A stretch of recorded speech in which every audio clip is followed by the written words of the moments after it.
বিরাট সমস্যা।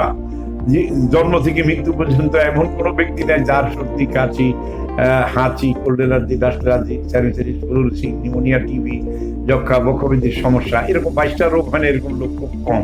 এই 22টা রোগেরই একটা চিকিৎসাটা হলো এই যে আপনি গরম পানি খাবেন, গরম পানি গোসল করবেন, ফ্রিজের সকল খাবার আপনি গরম করে খাবেন, আর নাইলে পরে আপনার শ্বাসকষ্ট হবে, অ্যাজমা জাতীয় কঠিন রোগের দিকে আপনি যাবেন। তাহলে সমস্যাটা খুব সহজ হলো গরম গরম গরম খাবার, গরম পানি। আরেকটা হলো এই রোগগুলোর সাথে কোল্ড অ্যালার্জি, ডাস্ট অ্যালার্জি, স্যানিটারির সাথে যার বেশি সম্পর্ক, যে আমাদের প্রধান শত্রু, তার নাম হলো মাইটস নামক ক্ষুদ্র, অতি ক্ষুদ্র একটি পরজীবী জীবাণু। এবং এই ক্ষুদ্র জীবাণুটু আমাদের নাক দিয়ে ঢুকে আমাদের নাক দিয়ে আস্তে আস্তে প্রবেশ করতেছে, তারপরে সে আমাদের লাঞ্চে চলে যাচ্ছে, তার সে লাঞ্চের জায়গায় ঘর বাড়ি তৈরি করতেছে, নাকের ভিতরে সাইনাসাইটিস তৈরি করতেছে, নাকের ভিতরে পলিপাস তৈরি করতেছে, সর্দি তৈরি করতেছে। এটার একমাত্র কারণ হলো আপনি ঠান্ডা জিনিসকে গরম করে খান। আপনাকে গরম খাওয়ার অভ্যাস করতে হবে, গরম পানিতে গোসল করতে হবে। গরম পানিতে গোসল করলে শরীরে আলগা চুবড়িগুলিও কিন্তু নষ্ট হয়ে যায়।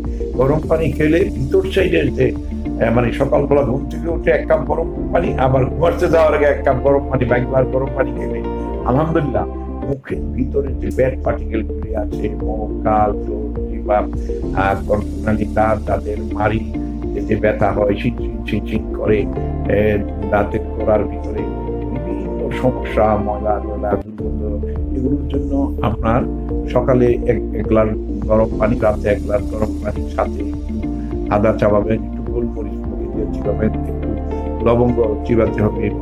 আপনি কয়েকটা জিনিস আপনার মুখে রাখার অভ্যাস করতে পারবেন। এর মধ্যে আপনার ঋত্বিক সাধনা, একাঙ্কি, যেমন এটা আপনি যতটুকু পারেন আস্তে আস্তে ধীরে ধীরে অভ্যাস করে নেন আপনি। কিন্তু আপনার সকল কাপড়, আপনার চাদর, আপনার বালিশ, আপনার বিছানা, আপনার কার্পেট, এগুলি সব আপনাকে ভালোভাবে গরম পানিতে ধুয়ে তারপরে এগুলোকে ভালোভাবে শুকিয়ে ইস্ত্রি করে যদি আপনি করতে পারেন, তাহলে যাদের কোল্ড অ্যালার্জি আছে, যাদের ডাস্ট অ্যালার্জি আছে, যাদের সর্দি কাশি আছে, তারা আলহামদুলিল্লাহ কোনো ওষুধ ছাড়া ভালো চিকিৎসা পাবে। তাদের এখন কঠিন পর্যায়ে চলে গেছে অ্যাজমা, কঠিন পর্যায়ে চলে গেছে সর্দি, দম টাইনা উঠাইতে পারে না, ইনহেলারে কাজ হয় না, নেবুলাইজার লাগে, নেবুলাইজারে কাজ হয় না, হাসপাতালে নিতে হয়। তাদের জন্য আমি বলবো যে এটা সমাধান না, পার্মানেন্ট সমাধানের দরকার। সেই পার্মানেন্ট সমাধানটা এরকম যে আপনি যদি নিচতলায় বসবাস করেন, স্বেচ্ছাসেবী ঘরে বসবাস করেন,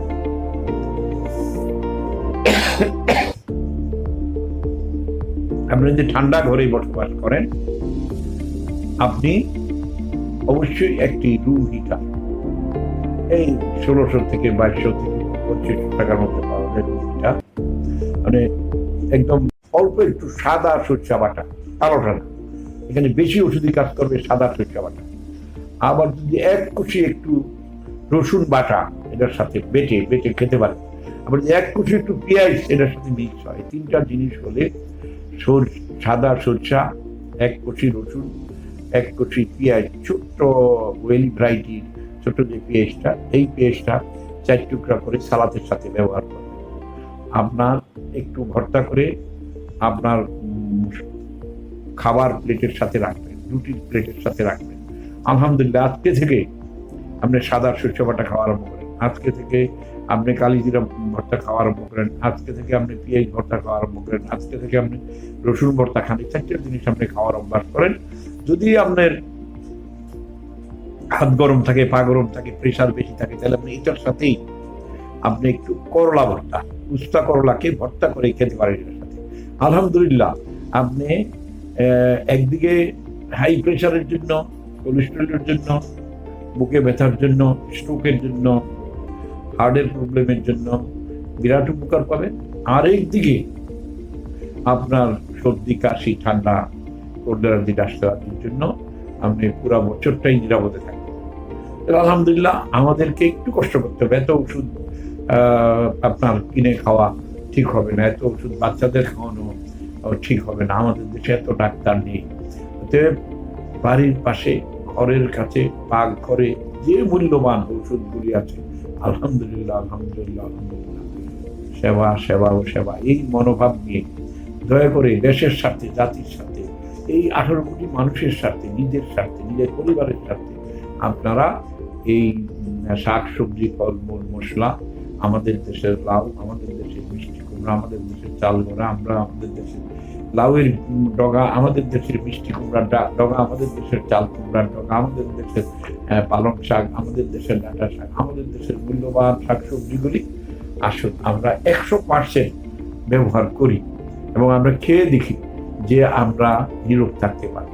এত ডায়াবেটিস এগুলো খেলে হবে না, এত প্রেশার আগে ছিল না। আমরা যখন শাকসবজি বেশি খেয়েছি তখন হয় না। 60 দশক পর্যন্ত এত ডায়াবেটিস, এত অ্যাজমা, এত ক্যান্সার, এখন আবার করোনা, সেও আমাদের ভয়ে এখন আলহামদুলিল্লাহ চলে গেছে।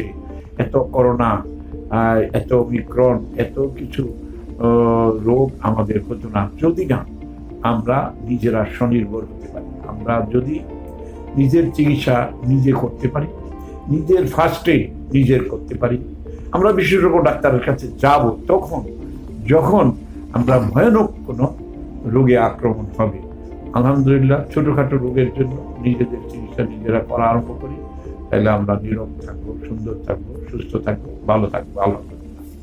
মূল্যবান প্রশ্ন হলো অ্যালার্জি। অ্যালার্জি নিয়ে সকলের ভাবনা, কার না ভাবনা, সেই 5 বছরের শিশু থেকে আরম্ভ করে 100 বছরের বৃদ্ধ পর্যন্ত সকলেই অ্যালার্জি হচ্ছে, চুলকানি হচ্ছে, ইচিং হচ্ছে, চুলে খুশকি হচ্ছে, মুখে দাগ পড়ে যাচ্ছে, চুল পড়ে যাচ্ছে, চুল সাদা হয়ে যাচ্ছে, চুল জট লাগে যাচ্ছে, চুল ছিঁড়ে যাচ্ছে। এই যে সমস্যাগুলি, এই সমস্যাগুলো কিন্তু আমরা প্রতিনিয়ত ভোগ করতেছি।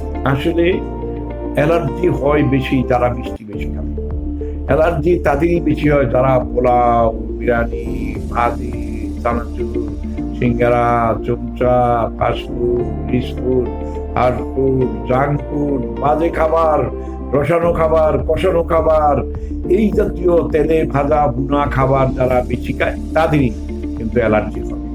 আপনি ভেজিটেরিয়ান হয়ে যান, আপনার অ্যালার্জি থাকবে না। আপনি শাকসবজি, ফলমূল প্রতিদিন খান, আপনি প্রতিদিন 250 গ্রাম সালাদ খাওয়ার অভ্যাস করেন, আপনার কোনো চর্মরোগ, কোনো স্কিন ডিজিজ থাকবে না, আপনার চুল পড়বে না, আপনার মুখের গ্লামার নষ্ট হবে না। আলহামদুলিল্লাহ, এই জিনিসগুলো আমাদেরকে কঠিনভাবে যদি আমরা চর্চা করতে পারি তাহলে আমাদের অ্যালার্জি থাকবে না। জলাশয়ে, অব্যবহৃত জায়গায়, অবহেলিত জায়গায় আমাদের মহামূল্যবান গাছগাছরা, শাকসবজি, ফলমূল অপচয়ে, অবহেলায় পড়ে আছে, যেগুলো আমরা পায়ে পিষে দিচ্ছি, সেগুলো আগামী দিনে আমাদের ঔষধ তৈরির ক্ষেত্রে একটা বিরাট ভূমিকা রাখবে। আলহামদুলিল্লাহ।